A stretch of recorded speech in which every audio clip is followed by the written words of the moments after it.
Good afternoon, everybody. Oh, it says I'm not. Oh, gosh, there you go. All right, won't let me do that. No, it's saying it won't let me go live in LinkedIn. I was going to say it says live somewhere here. Okay, we're going live, so just ignore whatever I just said, everybody. We're here this afternoon on Obsessed Live Show with Louise Larkin.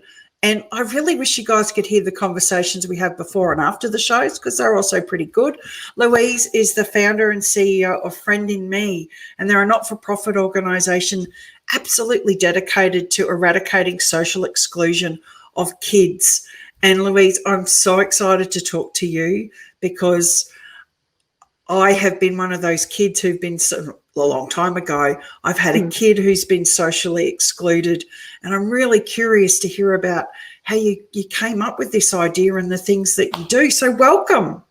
Thank you. Thank you so much for having me. I'm a very, very big fan of yours and everything that you do. So I'm very grateful for you having me on today.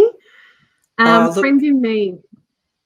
I think it's awesome. I get to satisfy my curiosity and talk to awesome people.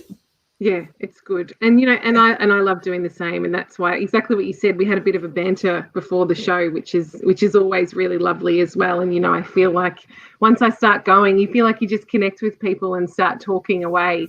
But yeah, my little baby, my Friend in Me baby, we're coming up to 3 years this year. And it started as purely a passion project when I was working in the corporate space. I've always worked in corporate events and corporate sales. And I was driving to work one day and there was a really heartbroken mother on the radio calling up and saying how her little boy, due to his disabilities and misunderstanding of you know, what he was going through as a little friend, had never been invited to a party before. And, you know, I just kind of was driving along and I thought, you know what, that's really sad. Imagine that was my little girl. I had one little girl at the time and now I've got 2 kids, but I had Giselle at the time and I thought, geez, that's sad. How about I put on a little community event, you know, use my event skills and I'll create a little event for children who haven't been invited to a party before. So that's kind of how it started. And that little event that I did had 350 people come Just that a day. little. Just a little one. So I was kind of like, oh, okay, this is good. This is a really good outcome. And we were raising money for other charities at the time. And so I thought I'll do it again next year. But I kind of just went on and, you know, continued on with my career in the corporate space. And then the next year it doubled and we had like just over 700 people. So I was thinking, okay, you know, that's the second year. So this is getting some really good traction. It took the 3rd year of our inclusive event where we had just over 2,000 people come along and creating. It was beautiful, and we hold them in Melbourne currently, but very keen to extend them.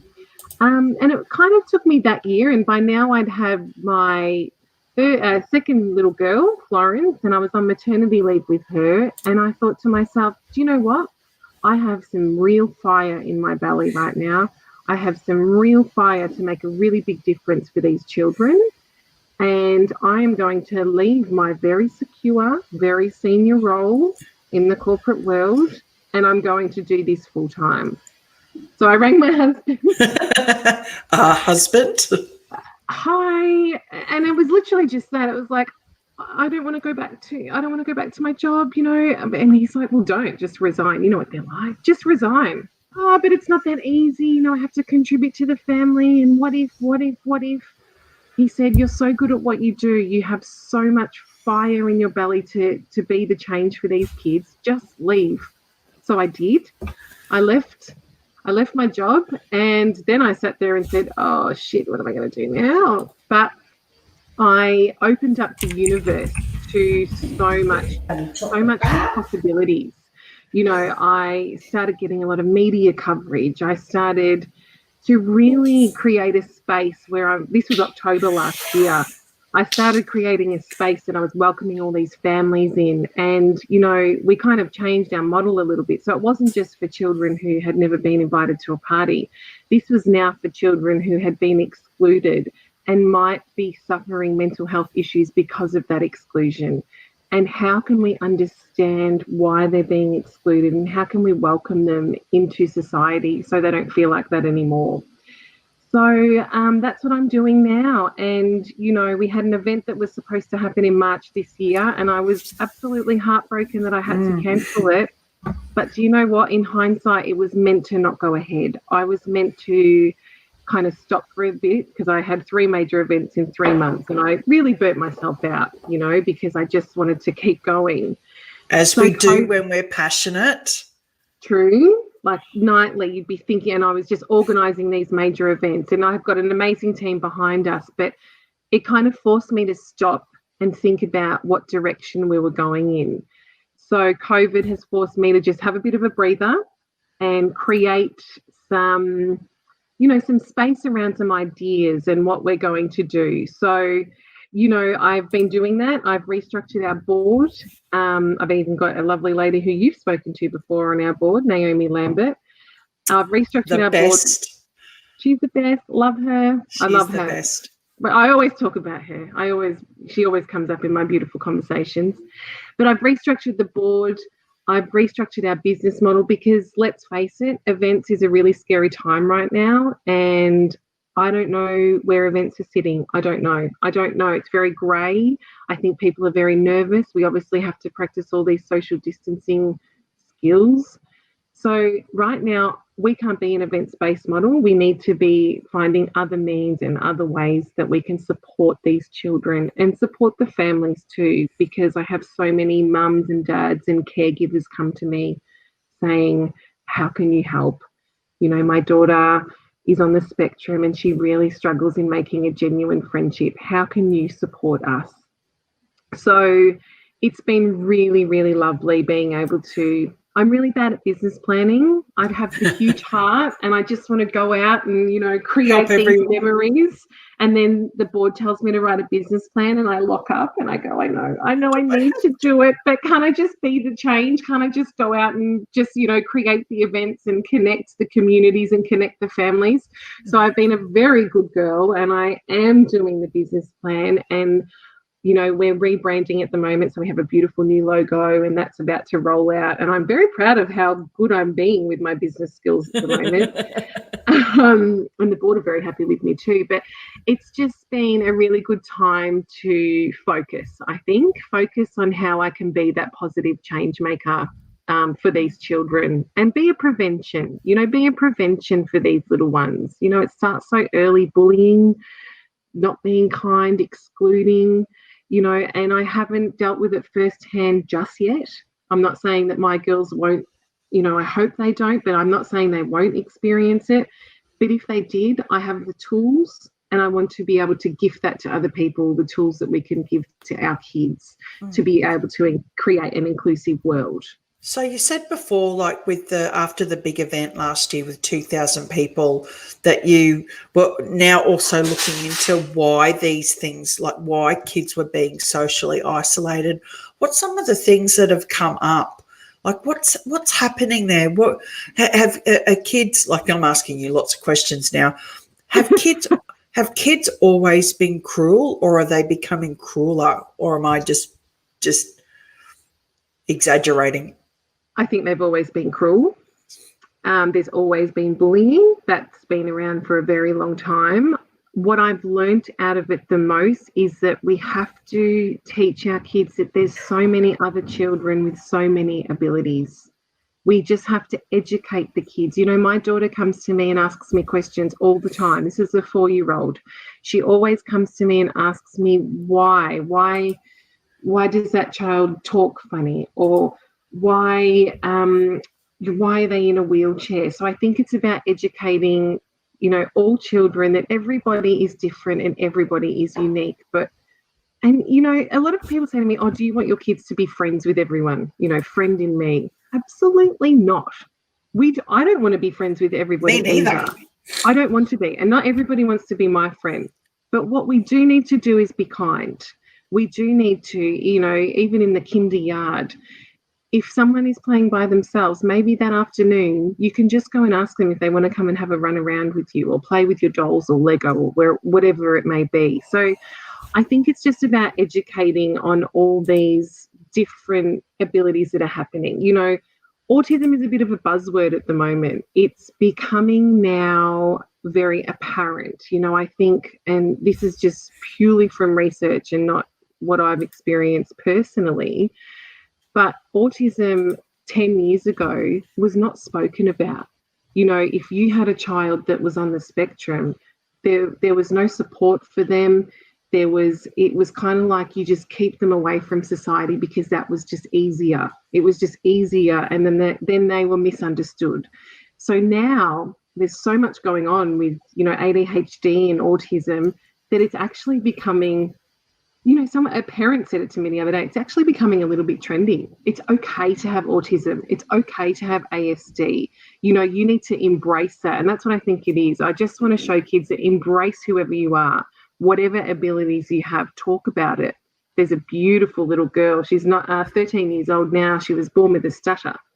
And she stood up in front of her new school when she was 6 years old and talked about what it's like to have a stutter. And she never, ever got bullied ever again. Because she stands there, she says, this is who I am, this is my condition, this is what, this is what you're going to expect from me. And that was the end of that. The kids knew now, they understood why, and she never got bullied. And now she's a complete, I'll have to send you her details. Her name's Sian Williams. She's an absolutely amazing 13-year-old girl who's advocating heavily for children and mental health. So that's an interesting comment that you made about it. It's trending. Now, I have a 15-year-old who has autism. So I knew when he was 7, the school didn't, the doctors didn't. And, you know, Hayley's just made a comment there that they were he was deemed a naughty kid until he had a diagnosis. And I'm not sure if you said to Quinn, do you think that autism is trendy, that he would agree with you, because at 15, kids are still horrible to him, particularly in mainstream school. Do you think that the problem also goes back to parenting? Because isn't that where we learn acceptance and judgment and, you know, all of those things that kids take to school with them, and then out of their mouths come the words of their parents? Oh, look, 100%. And, you know, if I was that parent, I love what Hayley's commenting. I'm trendy now. Now you are with your ADHD trendy girl. Look, I absolutely think it is. And I think it's about the parents being the advocate for that child. You need to be the advocate. You need to be researching on that condition. You need to be embracing that condition. And how can I help, you know, embark on this pathway for my child to give them a better shot at life? You know, there's no need to go, or let's just say Down syndrome. You know, my child has Down syndrome, so they're not going to be able to have the life that a child without Down syndrome can have. That's absolutely not true. It's how can I work with the condition that my child has to give them the best possible chance of life that they can have. And I think, you know, there's so many, it's the big ambassadors for whatever that condition is. Like, for instance, with autism, there's Chloe Hayward, which is Princess Aspian. You know, I don't know if you know of her. Yep. Now, she lives very close to me out in Geelong, out in Victoria. And when I hear that girl talk about her diagnosis and who she is and that she can be the most amazing person, I just think that she is so inspirational. And I did a live with her once, and there was all these, you know, 15, 16, 17-year-old teenagers commenting, saying, you know, maybe I am worth something. Maybe I can turn around how I'm feeling right now, which is obviously very, very severe thoughts. Let's be honest. You know, friend in me would love to tap into teens, and I know that I will do that one day. I would lie if I said I wasn't scared to tap into the teen market, because now you're dealing with social media accounts, thoughts about ending their lives if they're having a very terrible time. So I feel like one day I would like to get there. Right now is not the right time. I need to just focus on one kind of market, if you like, and I feel like that's the little kids. But there's so many teens out there that, you know, and like you said, if you told your son, don't you think it's trendy, he might not think that. But, you know, if he surrounds himself with people and just embraces that. He's been gifted that in a way. He's been gifted that. Oh, the insights he has into life are like mind-blowing at times. And I look at him and think, how did you become so wise?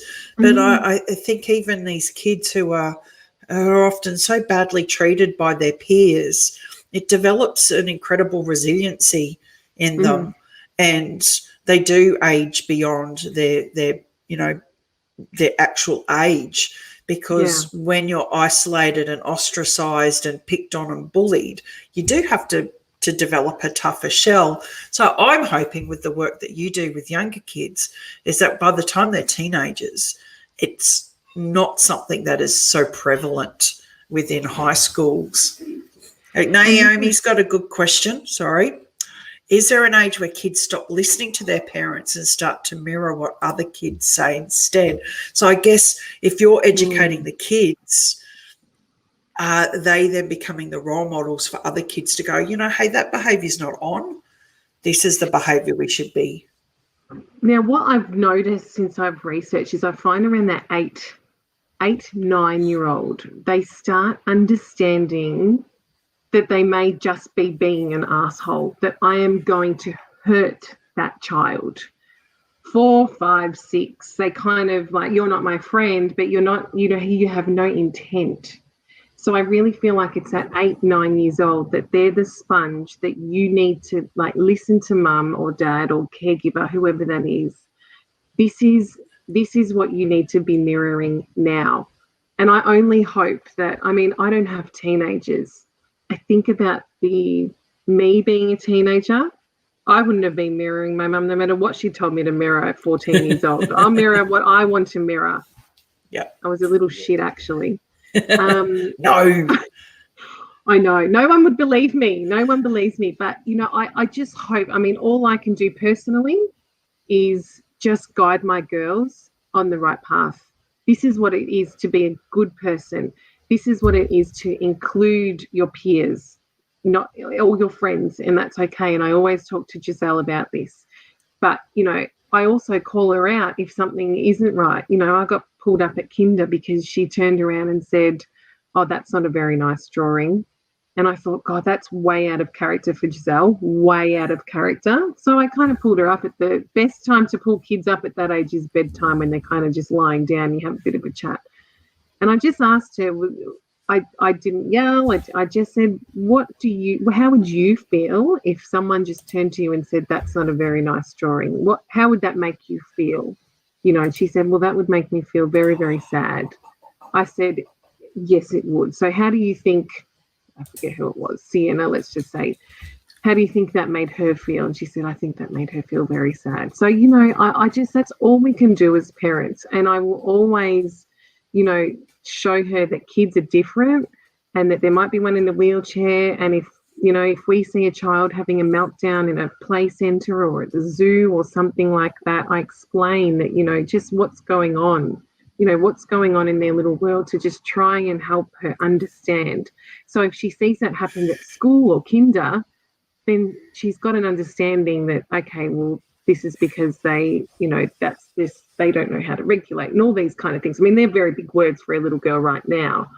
But I want to see programs in schools. I want to be able to have Friend in Me programs and design, design programs in schools that kind of talk about that inclusions and the ramifications of it and how can we create a more inclusive world. So exactly what you said before. So when they're teenagers, there isn't that bullying and then dealing with all those catastrophic things that roll over, which makes me really scared. How do you get into school? Because there's so many incredible programs. Like, I'm a big believer, it's not the school's job to be teaching these kids these things, because they're there to teach them, the maths, the science, the English, those academic things. And do you think it's their job, or is it for people like you who go, look, we've got this great program that we want to come in and add value to what you're doing on top of your existing job? Because I think teachers have got so much to do just with their day-to-day. They're having to deal with bullying and, all of these other things that are going on. Like, God, I don't know who would want to become a teacher these days. Yeah, and I think, being a teacher these days as it was 20 years ago, I'm sure, is very, very different, because now, is it their job to be doing this wellbeing and this resilient courses? Probably not.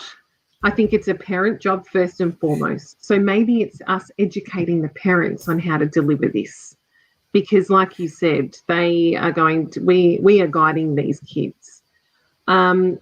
How do we get into schools is extremely hard, very, very hard to get into schools.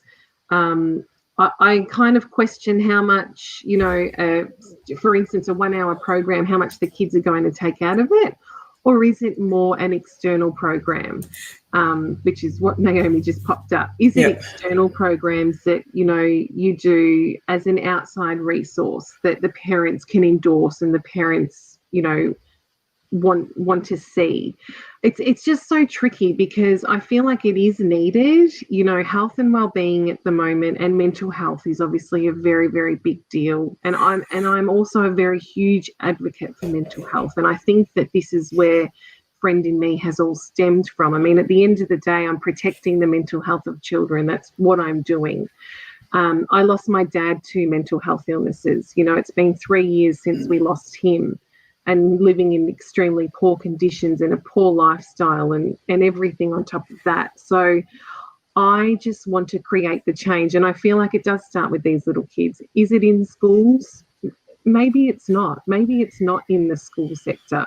I've been too nervous to dive right in, because I think you get the voices in your head like, you're never going to get into a school, you're not going to do this, and that's a big job, and all this kind of stuff, that internal dialogue that we constantly have. But it's definitely, there's a space for a program out there, and maybe it is external. It's external to school. It might be in sporting clubs to start with, or it might be in dance schools. It might be in early learning centres. Is 3 or 4 too young to be teaching this? Probably not. You probably have to use very different language, but I talk to my 4-year-old in that kind of language, and I can. Well, isn't that when they start developing that? That really important period between baby and 7 years old is when they start laying down those patterns.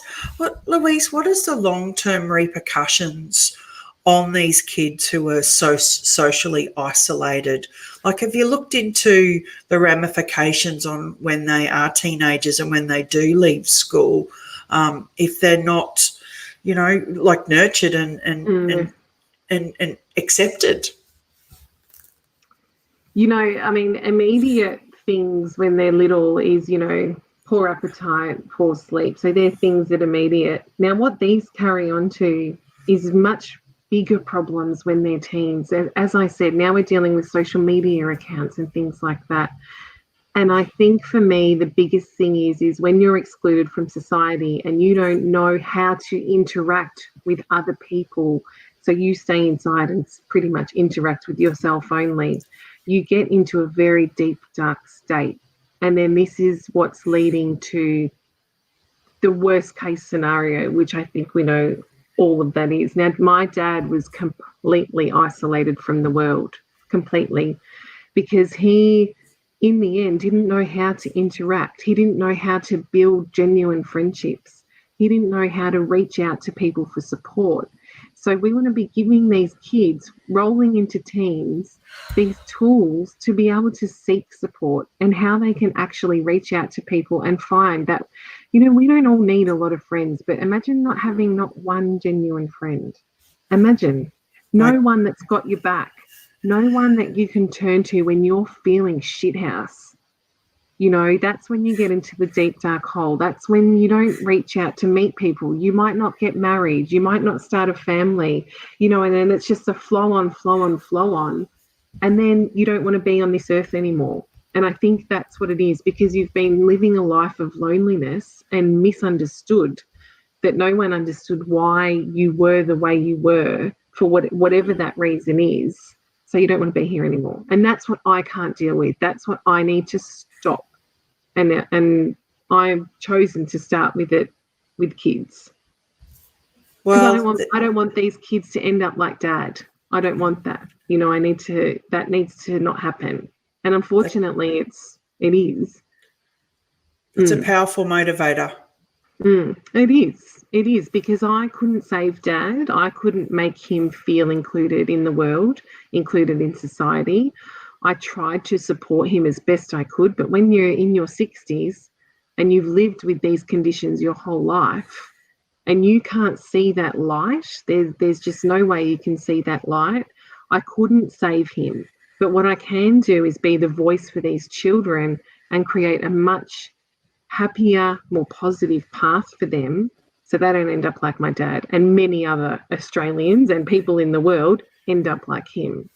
Do you think we take mental health seriously enough? I mean, we talk about it, we bandy it around, but is it really something that, the powers that be put a lot of thought and direction into alleviating it? Because to me, if you look at coronavirus and the money that's flowed in and it's not flowed in, and the people who get paid and the people who don't get paid, and the communication that just seems sometimes to be confusing, they don't really seem to be too concerned at the end of the day with how we're impacted individually, more from a global point of view. They do it to show face. They do it because they have to do it and they have to show that they're doing it. Personally, with Dad's journey, the system completely let him down. It's almost like, I mean, this is 3 years ago now, but it was almost like, well, if you're not going to take the support, we're not really going to push it. So we'll just move on. So even with businesses, multi-billion-dollar businesses, they show that they're trying to protect it, but are they really? Maybe not. I think I definitely think funding and stuff is much more these days. Like, I definitely know they're putting more into it, especially if an ex-footballer goes and commits suicide, then they're all over it. But there's always going to be more room for mental health, because especially during COVID, all I could think about during COVID was people who were living with mental health issues, how they were feeling right now. Like, during that whole isolation time. Now, I like to think that most of the time I've got my shit together, right? But there were days there stuck in this house and no interaction where I was like, I'm going to lose it. I am going to lose it. The kids are driving me crazy. I can't go out and be with people. I can't connect with people like I'm doing. Our whole organisation is based on events, so that can't happen, and that's making me angry and sad and all those emotions. And all I could think about was, what about people who are really living with severe mental health issues, or, on from that, in domestic violence relationships, they were always coming into my thoughts and how they were coping. So as a society, globally, are we doing enough? We are doing okay. I do think we're doing okay. But we need to just look, it's just about talking about it. I very openly talk about Dad and, how he suffered. And I think that it's just having that conversation. I also, run a little mums group here in Melbourne, and I think there's close to 4,000 mums on there. And it's just a really interactive group. And I kind of put a question out there yesterday about, what do you want to see in this group? Because I'm very honest. They said, we love the way you're really honest and real with your stories and your experiences. Like, there's no fluff. You just tell it how it is. And that makes us feel like we're not alone. And that's what I love, because no one is traveling their journey alone. There is always at least one other person who's been through that. When I shared my dad's story on Friend in Me, it was quite confronting, because I put pictures on there of what his home looked like. He had a house, he didn't have a home. It was terrible, terrible living conditions. And it was confronting, but I had people come to me privately and say, oh my gosh, this happened to my dad or my mum or my auntie. And oh my gosh, I couldn't believe that this was, there's other people out there that are sharing these experiences. So if I can just help one child feel like they're part of the community, or one adult feel like they're not alone, and they might be the carer of someone with mental health, then I feel like my job is done. I'd love to, I want to change the world one day, but let's be honest, as my husband said, Lou, you can't help everybody. What does he know? What do you know, Ken? Come on. But,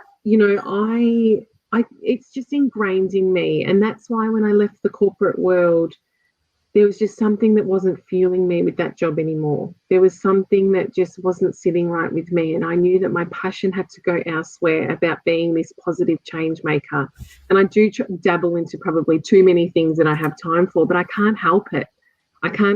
That's why I'm sleeping outside tonight for the CEO sleep out. And, that's why I'm campaigning to raise money and awareness. And that's why I'm the mum that will see on a mum's page that they need a coffee or they need something.